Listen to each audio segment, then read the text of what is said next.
사람은 누구나 한 번쯤 이런 생각을 합니다. 나에게 초능력이 생긴다면 무슨 초능력이 생기는 게 좋을까 하는 그런 생각입니다.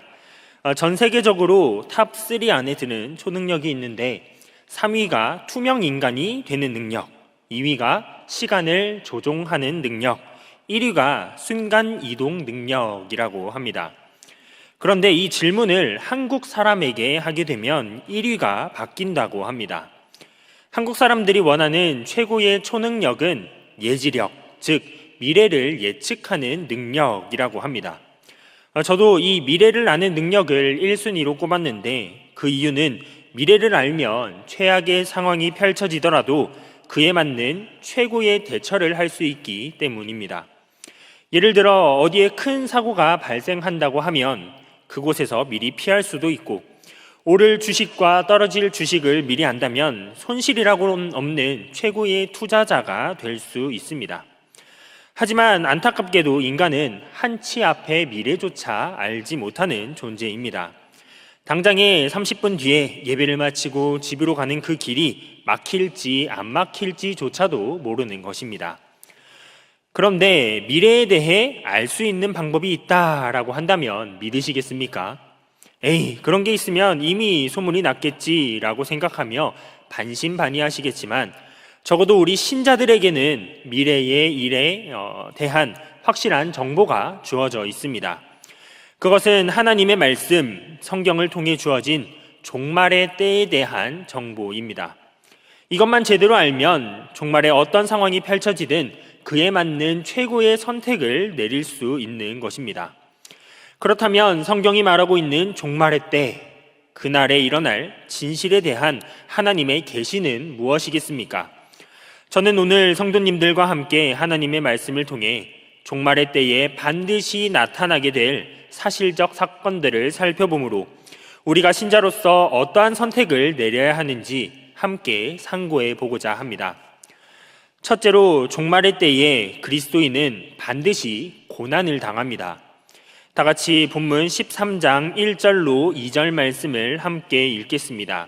시작. 내가 보니 바다에서 한 짐승이 나오는데 뿔이 10이요 머리가 7이라. 그 뿔에는 10 왕관이 있고 그 머리들에는 신성모독하는 이름들이 있더라. 내가 본 짐승은 표범과 비슷하고 그 발은 곰의 발 같고 그 입은 사자의 입 같은데 용이 자기의 능력과 보좌와 큰 권세를 그에게 주었더라. 아멘. 요한은 반모섬이라고 하는 아주 작고 외진 섬에서 하나님께서 보여주고 계시는 환상을 보고 듣고 있었습니다. 그 환상과 계시의 내용이 무엇이었느냐? 바로 종말의 날에 대한 계시였습니다. 그리고 그중 또 하나가 우리가 방금 읽은 13장의 환상입니다. 오늘 본문 13장을 이해하기 위해서는 앞선 12장의 내용을 먼저 살펴볼 필요가 있는데 12장에는 붉은 용과 여자가 등장합니다. 여기서 붉은 용은 사탄을 상징하고 여자는 교회를 상징합니다. 그런데 이 붉은 용, 사탄은 처절한 실패를 맛봅니다. 가장 먼저 여자가 낳은 아들을 삼키려 했는데 실패합니다. 그리고 이어서 저 천성에서의 싸움에서 패배하고 결국 땅으로 내쫓기게 됩니다. 마지막 발악으로 여자를 해코지하려 했으나 그마저도 무위로 돌아가게 됩니다. 그렇게 연이은 실패에 분노한 붉은 용은 남아있는 여자의 자손들, 즉 참된 그리스도인들과 싸우기 위해 바다 모래 위에 서게 됩니다. 이쯤에서 우린 어떤 이야기의 전개를 기대합니까? 하나님이 지켜주시고 보호해 주시니 그 여자의 자손들 역시 넉넉하게 승리하는 것을 기대합니다. 그런데 이 13장에 이르러 이야기가 아주 이상하게 흘러가기 시작합니다.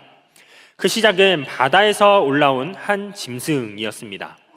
결론부터 말하면 이 바다에서 올라온 짐승, 이것은 적 그리스도 세력을 가리킵니다. 이를 표현하기 쉽게 바다 짐승이라고 하겠습니다. 요한이 본 이 바다 짐승은 패러디, 즉 모방의 귀재였습니다. 이 바다 짐승은 가장 먼저 붉은 용, 사탄을 패러디합니다. 이 짐승은 10개의 뿔과 7개의 머리를 가졌던 붉은 용의 모습으로 나타나는데 심지어 용보다 더 많은 10개의 왕관을 쓰고 나타납니다.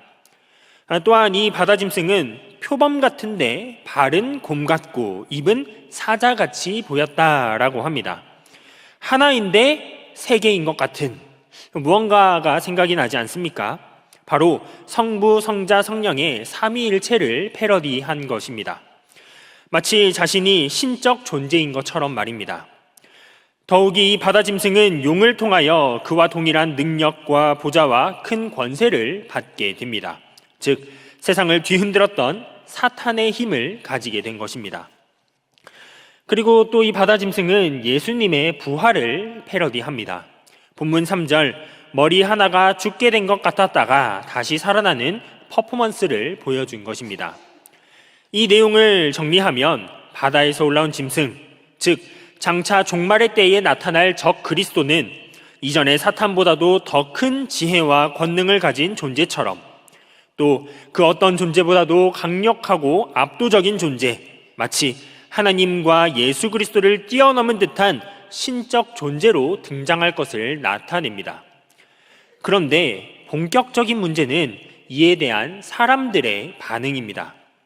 3절 하반절로 4절 말씀을 보니 온 땅이 놀랍게 여겨 짐승을 따르고 용과 짐승을 경배했다입니다. 그리고 땅속에 속한 자는 이렇게 외칩니다. 누가 이 짐승과 같으냐? 누가 능히 이와 더불어 싸우겠느냐라고 말입니다. 이는 예수님의 등장 때와 비교해 보면 정반대의 반응입니다.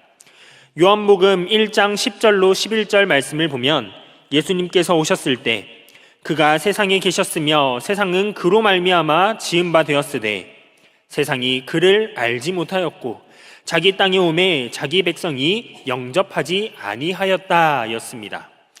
이는 종말의 때가 이르러 적 그리스도가 나타날 때 사람들이 예수님을 배척하고 무시했던 것과는 달리 강력한 힘과 권세를 가진 그 적 그리스도를 경외하고 추종할 것이라는 사실을 나타내는 것이었습니다. 이쯤에서 우리는 이렇게 생각합니다. 그래, 세상 사람들은 적 그리스도를 따르고 경외하라지 우리랑은 큰 상관이 없어 라고 말입니다. 그런데 이 다음부터 문제가 더 심각해지기 시작합니다. 5절로 8절에 기록된 내용은 신자들이 듣기에 암담한 미래였습니다. 용에게 권세를 받고 사람들에게 경애를 받던 그 바다 짐승이 본격적으로 움직이기 시작합니다.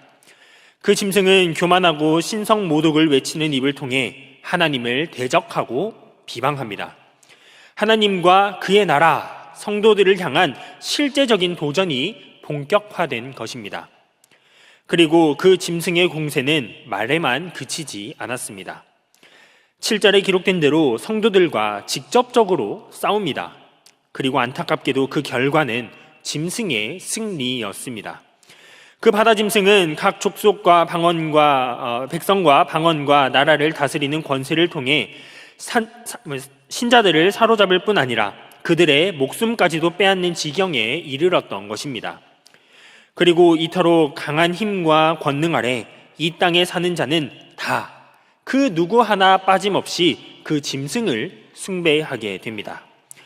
여기까지의 종말에 대한 사실을 정리하면 그 종말이 다가올 때 강한 힘과 권세를 가진 적 그리스도가 등장하는데 모든 세상 사람들은 적 그리스도 앞에 엎드리게 되는 반면 생명책에 기록된 자, 참된 신자들은 참혹한 전투에서 패배하고 핍박을 받아 목숨까지 잃게 될 것이라는 그야말로 신자들의 암담한 미래가 이 환상을 통하여서 요한의 눈앞에 펼쳐졌던 것입니다.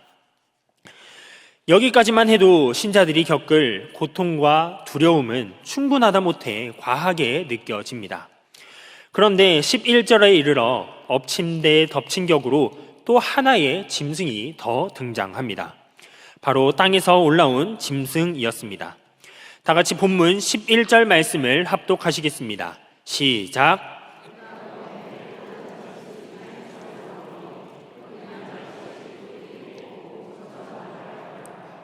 아멘. 땅에서 올라온 짐승, 땅 짐승의 모습은 바다 짐승과는 또 달랐습니다. 바다 짐승은 용의 형상을 하고 있었다면 이 땅 짐승은 어린 양의 모습을 하고 있었는데 그의 입에서는 용과 같은 말이 흘러나오고 있었습니다. 이는 겉모습으로는 양 같은 그리스도인처럼 보이나 입으로는 사탄의 말을 하는 거짓 선지자를 지칭합니다. 그리고 이 거짓 선지자들은 땅에 사는 자들을 모아다가 처음 짐승, 즉 적 그리스도를 경배케 하는 역할을 자처합니다. 그런데 그 수법이 예사롭지 않습니다. 13절 말씀, 그는 큰 이적을 행하는데 엘리야 선지자처럼 하늘에서 불이 내려오게 할 뿐 아니라 바다 짐승의 우상을 만들고 생기를 불어넣어 그 우상이 입으로 말을 하게 하는 이적을 보여줍니다.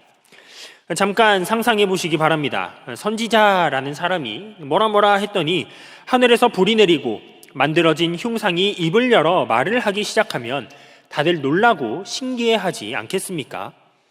그렇게 거짓 선지자는 이전에는 보지 못했던 큰 이적을 통해 사람들의 마음을 현혹시키고 적 그리스도를 숭배케 만듭니다. 오죽하면 그 우상에게 경배하지 않는 자는 그게 몇 명이든지 다 죽여서까지 자신과 적 그리스도를 따르도록 만들었던 것입니다. 그리고 이제 적 그리스도를 향한 거짓 선지자의 숭배 프로젝트가 막바지에 이르게 됩니다. 다 같이 본문 16절로 18절 말씀을 합독하시겠습니다. 시작. 그가 모든 자, 곧 작은 자나 큰 자나 부자나 가난한 자나 자유인이나 종들에게 그 오른손에나 이마에 표를 받게 하고 누구든지 이 표를 가진 자 외에는 매매를 못하게 하니 이 표는 곧 짐승의 이름이나 그 이름의 수라. 지혜가 여기 있으니 총명한 자는 그 짐승의 수를 세어보라. 그것은 사람의 수니 그의 수는 666이니라. 아멘. 이제 거짓 선지자들은 모든 자, 즉 작은 자든 큰 자든 그 누구 하나 빠짐없이 하나의 표식을 받게 만듭니다. 그것이 바로 666이라 하는 짐승의 이름의 표, 그 이름의 수의 표였습니다. 누가 적 그리스도를 따르는 자들인가, 적 그리스도의 편에 선 자가 누구인가를 나타내는 666의 표적이었던 것입니다. 그리고 거짓 선지자들은 이 666표를 이 세상을 살아가는 데 있어 그 무엇보다 중요한 표식으로 만들어 버립니다. 666의 표가 없는 사람의 매매 활동 자체를 막아버리는 그러한 수법을 통해서 말입니다. 즉 무언가를 사고 팔기 위해 생계를 이어나가려면 반드시 이 짐승의 표를 받아야만 하도록 강제했던 것입니다. 이 거짓 선지자들은 이런 교활한 방법을 통해 이 땅의 사람들 모두를 적 그리스도의 편, 666의 편에 서도록 만듭니다. 즉 이를 정리하면 종말의 때에 거짓 선지자들은 온갖 수단을 총동원하여 적 그리스도를 숭배하고 그의 편에 서도록 사람들을 미혹하고 억압할 것이라는 사실을 환상을 통해 알려주셨던 것입니다. 그리고 이 13장의 모든 내용이 바로 종말의 때에 발생할 실상에 대한 하나님의 계시였던 것입니다. 요한계시록을 읽는 한국교회 성도들의 반응은 크게 세 가지 정도로 나뉜다고 합니다. 첫 번째 부류는 소망형입니다. 그들은 요한계시록을 읽을 때 신비하고 놀라워하며 미래에 대한 소망을 가집니다. 두 번째 부류는 무관심형입니다.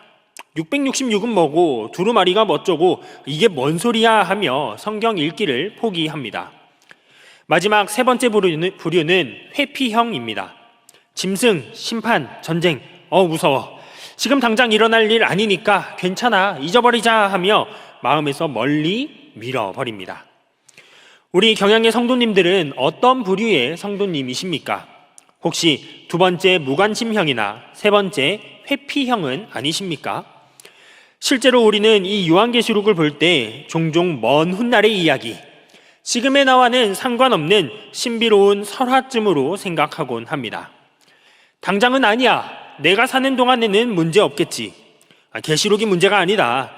현실의 돈 문제, 사람 문제가 더 급해. 그것만 해결되면 내 미래는 창창할 거야 라고 믿고 살아가는 것입니다.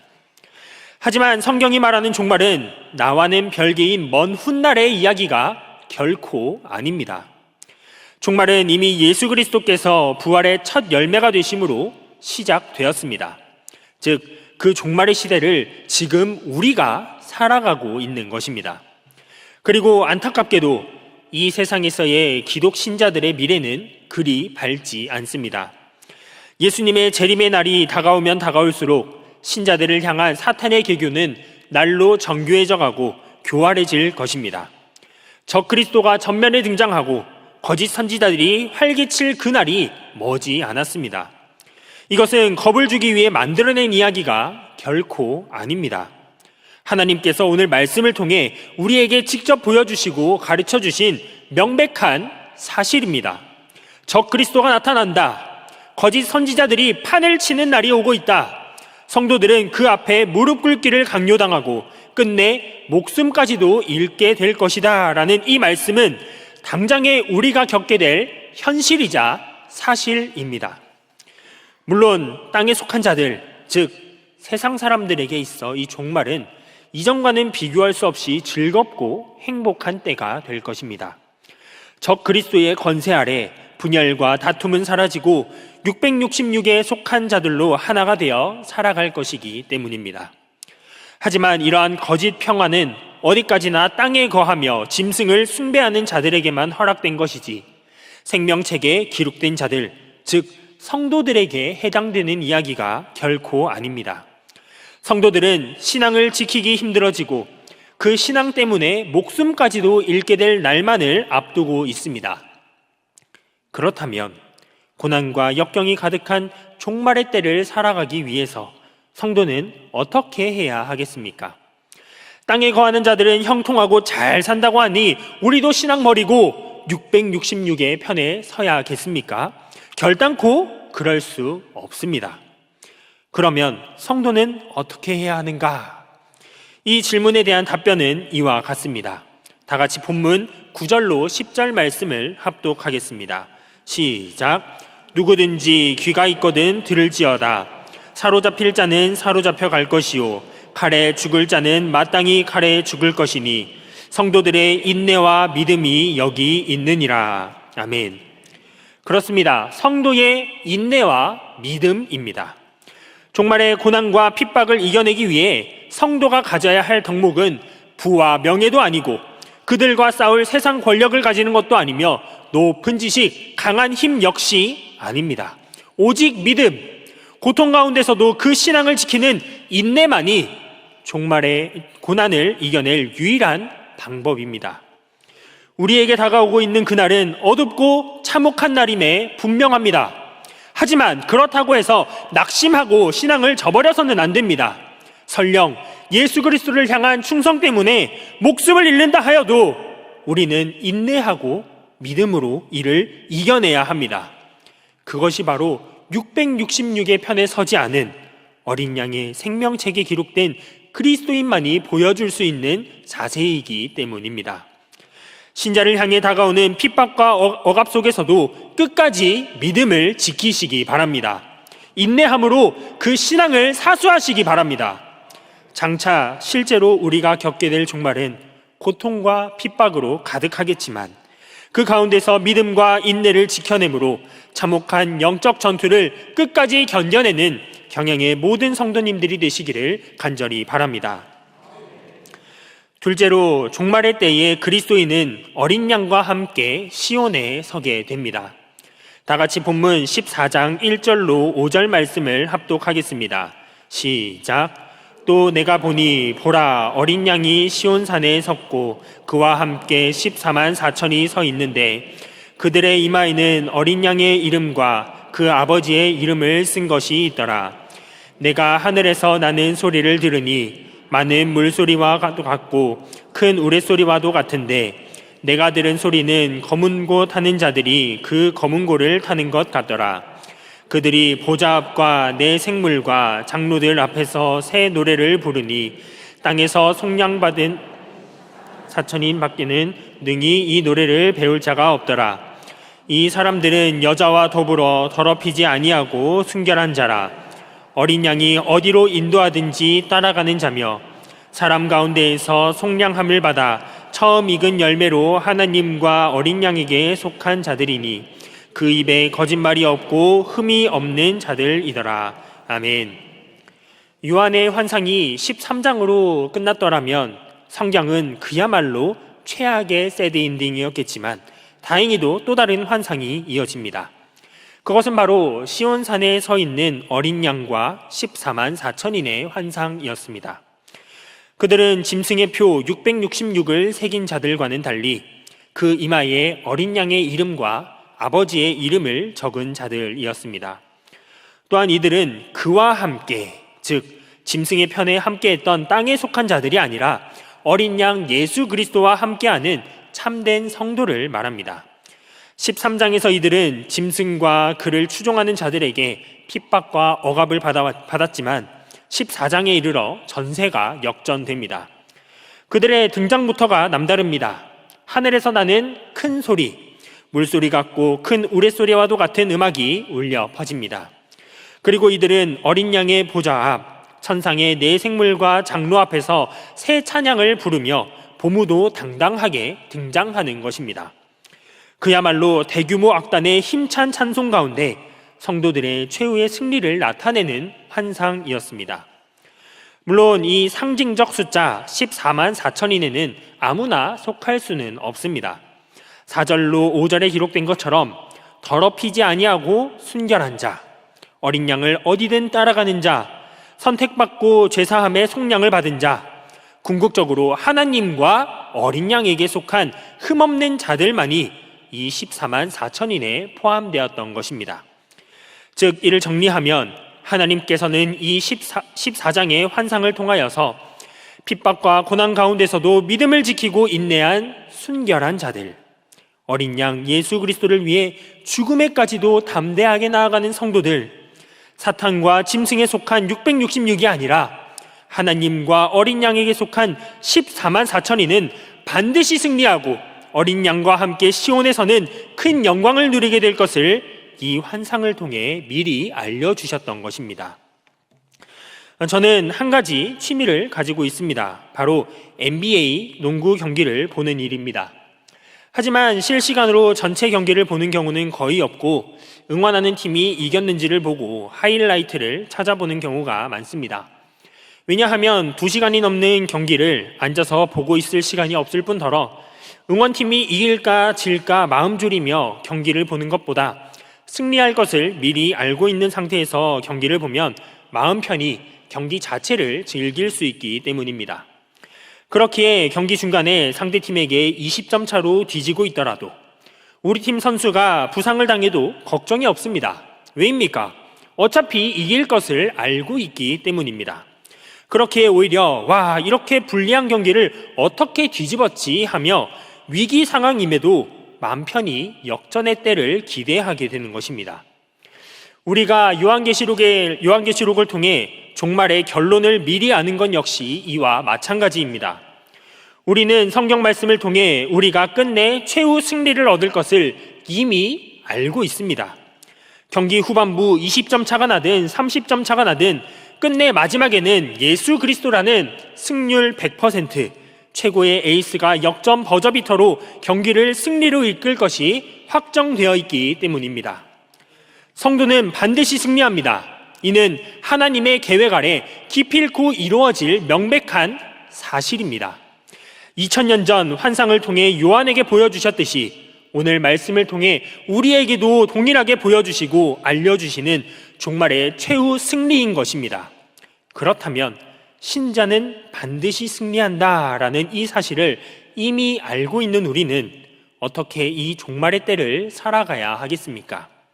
우리는 승리자로 살아가야 합니다. 우리는 이길 사람들입니다. 잠깐 고난과 역경, 핍박이 우리를 우겨싼다고 하여도 우리는 반드시 승리한다는 사실을 믿고 하나님을 의지하며 이를 이겨내야 합니다. 왜입니까? 우리가 하나님과 어린 양에게 속했기 때문입니다. 내 힘으로 싸우고 내 노력으로 인내하려고 하면 패배하고 굴복할 수밖에 없겠지만 참된 신자인 우리는 어린 양이 어디로 가든 그와 함께 가고 어린 양에게 끝까지 속해 있을 것이기에 끝내 그와 함께 시온에 서서 최후의 승리를 만끽할 수 있는 것입니다. 나는 최후 승리자다라는 이 사실을 확신하는 가운데에 매일매일을 살아가시기 바랍니다. 그리고 이 사실을 굳게 믿음으로 짐승들의 수많은 핍박과 고난을 견뎌내고 끝까지 인내하시기 바랍니다. 그럴 때 우리는 시온에서 승리를 만끽하는 최후의 승리자로 우뚝 서게 될 것입니다. 다가오는 종말의 환난 속에서도 흔들리지 않고 끝까지 어린 양 예수 그리스도에 속한 14만 4천인의 섬으로 최후의 날에 어린 양과 함께 시온에 서서 승리의 개가를 부르는 경양의 모든 성도님들 되시기를 간절히 바랍니다. 사랑하는 경양의 성도 여러분, 그리고 헌신을 다짐하는 경양의 여전도의 회원 여러분, 어떤 상황이 벌어질 것을 미리 아는 것과 알지 못하는 것과는 그 대처에 있어 큰 차이가 나기 마련입니다. 최근에 이 사실을 뼈저리게 느낀 한 사건이 있었습니다. 조금 지저분한 얘기가 나올 거라 성도님들께 미리 양해와 용서를 구합니다. 제 아기가 태어나고 산후조리원에서 집으로 돌아온 지 얼마 안 되었을 때였습니다. 어느 날 아기 기저귀를 갈아주려는데 아기 엉덩이 끝에 새끼 손톱만한 노란 덩어리 하나가 달려있는 겁니다. 똥이었습니다. 그런데 이게 양이 너무 적으니까 어떻게 대처를 해야 할지 당황스럽고도 고민이 되더라 이겁니다. 한참을 생각하다 그래도 씻기자 하며 이 세면대로 아기를 데려갔습니다. 저는 어떤 상황이 벌어질지 전혀 몰랐던 것입니다. 그랬으면 안 됐습니다. 엉덩이를 씻기겠다고 물을 틀자마자 많은 것들이 세면대 위로 쏟아졌습니다. 알았더라면, 앞으로 어떤 상황이 펼쳐질지를 미리 알았더라면 아이가 볼일을 다 볼 때까지 다시 기저귀를 입히는 옳은 대처를 했을 것이 분명합니다. 마찬가지로 종말의 때에 앞으로 일어날 일을 전혀 모른 채 그 날을 맞이한다면 어떻게 되겠습니까? 아무것도 예상하지 못한 채 엄청난 고난과 핍박이 찾아오고 강한 권세를 가진 적 그리스도와 거짓 선지자 세력을 마주한다면 말입니다. 갑작스러운 위기에 발 동동 구르며 어쩔 줄 몰라 그렇게 하는 정도를 뛰어넘어 공포와 두려움에 휩싸여 믿음을 포기하고 그 앞에 굴복할 수밖에 없습니다. 하지만 다행히도 우리는 오늘 말씀을 통해 그날에 벌어질 사실들을 미리 보고 배웠습니다. 종말의 때에 반드시 고난을 당할 것이라는 사실도, 그리고 끝까지 인내하고 믿음을 지키고 어린 양과 함께 반드시 승리할 것이라는 사실도 우리는 알고 있습니다. 그렇다면 우리는 이 사실들을 기반하여 선택을 내려야 합니다. 짐승에 속한 666이 될 것인지 하나님과 어린 양에게 속한 14만 4천이 될 것인지를 말입니다. 당연히 우리는 최후 승리의 영광을 누릴 14만 4천인에 속한 자들이 되어야 합니다. 이를 위하여 고난과 핍박 가운데서도 끝까지 인내하며 예수 그리스도를 향한 그 믿음을 지켜내야 합니다. 그것이 바로 하나님이 요한계시록의 환상을 통하여 우리에게 주시는 경고이자 격려인 것입니다. 특별히 오늘 헌신을 다짐하는 경양의 여전도의 회원 여러분께 한 가지 부탁드리고 싶습니다. 우리 교회 여전도의 그 수고와 헌신을 보자면 어느 교회, 어느 단체와의 비교에서도 굴하지 않을 것을 확신합니다. 어느 교회 여전도회가 복음 전도자를 위한 신학교 장학금 마련을 목표로 팔도 강산 다 뒤져서 상품을 찾고 판매하며 영상을 본 것처럼 새벽같이 나와 헌신하겠습니까? 분명 한국교회 최고의 여전도회 회원임은 틀림이 없습니다. 하지만 여러분들은 최고의 여전도회 회원인 동시에 가정에서 아이들에게 최고의 영적 어머니이자 선생님이 되셔야 합니다. 세상적으로 성공하면 그것으로 인생의 목적을 다 이루었다라고 생각하는 어린이들과 청소년들이 많아지고 있습니다. 내 아이가 성경적 가르침을 제대로 받지 못해 훗날 작은 고난에 교회를 떠나고 666의 편에 서게 된다면 세상적으로 성공하고 높은 자리에 올라간다고 한들 그것이 무슨 소용이 있겠습니까? 사랑하는 자녀들이 계속해서 신앙과 믿음을 지키고 끝까지 인내하는 14만 4천인에 속할 수 있도록 그 아이들에게 성경을 가르쳐 주셔야 합니다. 그것이 바로 최고의 어머니이자 최고의 선생님인 여전도회 회원들의 모습일 것입니다. 이 외에도 우리 모두는 다가올 종말을 깨어 준비하며 신앙을 지키기 위해 무던히 애써야 합니다. 예수 재림의 그날이 다가오면 다가올수록 사탄의 개교와 핍박이 심해지겠지만 끝까지 인내하고 믿음을 지킨 참된 성도들에게는 최후 승리가 보장되어 있다는 사실을 확신하는 가운데 오직 하나님과 어린 양에게 속한 14만 4천인이 되므로 영광의 그날을 기쁨으로 맞이하는 경양의 모든 성도님들 되시기를 주님의 이름으로 간절히 축원합니다.